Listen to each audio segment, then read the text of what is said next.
Long ago, in a village on the edge of the great savannah, stood a mighty baobab tree.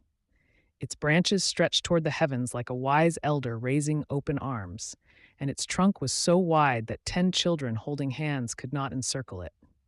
The villagers believed the baobab was sacred, for it had stood for centuries, watching over their ancestors.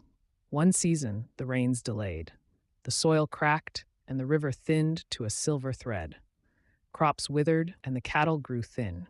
The villagers gathered in the square, their faces heavy with worry. But instead of despair, the chief reminded them, "Our ancestors taught us that in times of hardship, unity and tradition will guide us." So the women wove bright kente and ankara cloths, their colors dancing like fire and sun, to wear during a special ceremony. The drummers carved new skins for their djembes and tuned them to deep, rolling rhythms. The elders prepared calabashes of palm wine, while the children rehearsed ancient songs passed down through generations. When the night of the ceremony arrived, the village gathered beneath the baobab.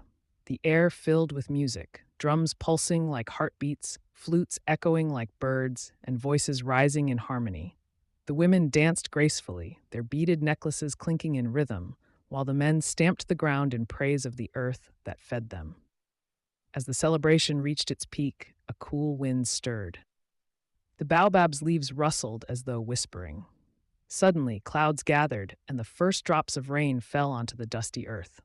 The villagers raised their hands in joy, singing louder, their laughter mingling with the falling rain. From that night onward, they called the baobab the Tree of Unity, for it reminded them that Africa's strength lay not only in its land and rivers, but in its culture, its songs, its dances, its colors, and its spirit of togetherness.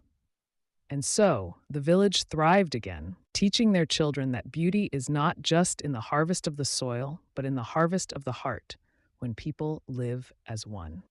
Like and follow on Instagram and YouTube for more African stories.